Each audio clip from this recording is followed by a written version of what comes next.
What's up, YouTube? Welcome to another What's the Play video here on the Lords of Limited channel. My name is Ethan, also known as LordTupperware.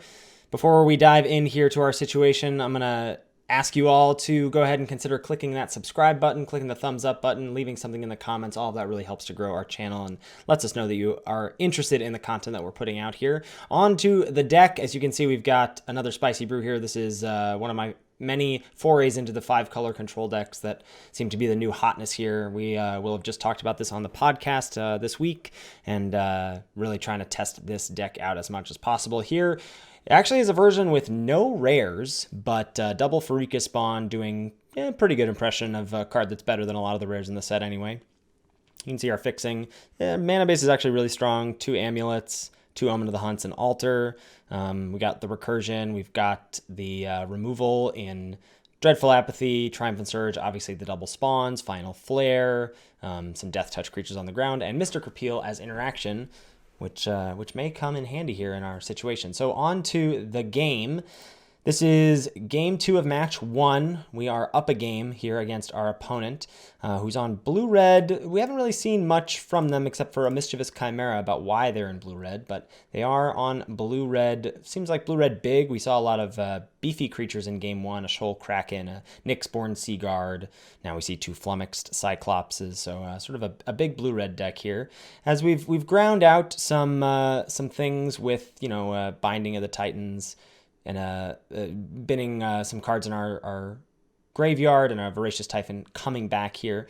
This past turn, we just deployed a Dream Shaper Shaman, hoping to hold the ground here against our opponent's beefy attackers.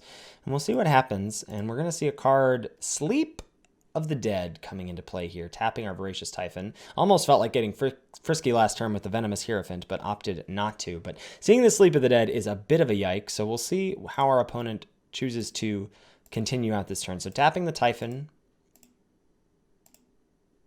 and then thankfully choosing to tap our Dream Shaper Shaman rather than the Venomous Hierophant. But that's still going to put us in a prickly situation where we're going to be forced to trade the Hierophant for a 4/4 and take 7 and go to 5. So we'll skip past that to our turn here. Now we draw Thrill of Possibility, which is pretty great because that lets us pitch Pharika spawn and then cast it from the graveyard, forcing them to sacrifice something. But can we survive? Sleep of the Dead is a scary card for sure. So let's see what happens here. So we'll start off by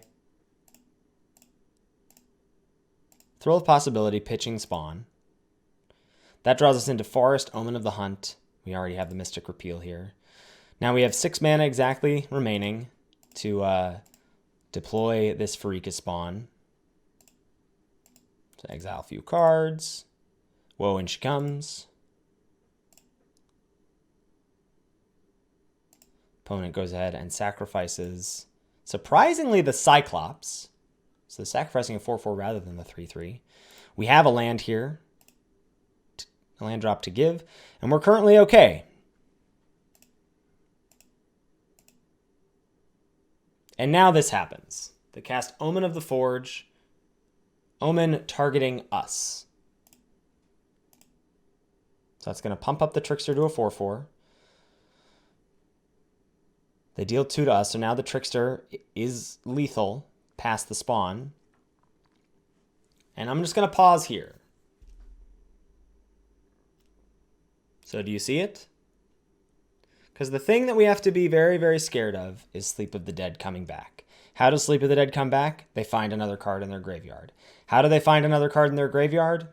Sacrifice Omen of the Forge on their turn with 3 mana, and then exile 1, 2, 3 cards from their graveyard to use Sleep of the Dead to tap our Pharika spawn and get in for lethal. So what you have to do here,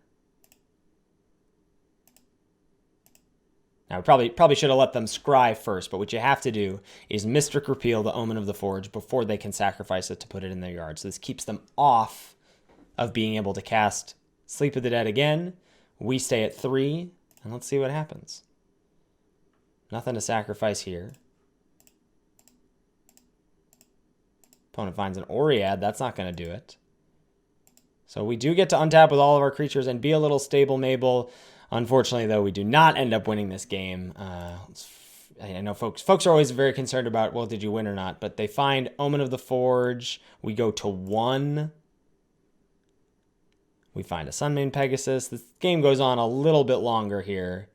And but I believe a Mischievous Chimera. Yeah, Mischievous Chimera. They get our one with the stars on a Sunmane Pegasus.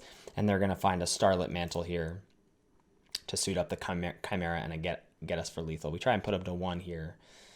But no such luck here via Starlit Mantle. So don't win the game. We do win the battle, though, in game number 3. But I think a really interesting decision. I think not super intuitive to Mystic Repeal the Omen of the Forge to keep the person off of being able to Sleep of the Dead for another time. Really showing the power of Sleep of the Dead in that game there. So I hope you enjoyed that. I found that to be a tough spot to see. I think a lot of folks might just click through that or ship it and concede there rather than realizing that that's their out, or maybe pass to your opponent's upkeep and go, oh no, now I see that they get another card in the yard with Sleep of the Dead. So hope you enjoyed that, and we'll see you next time.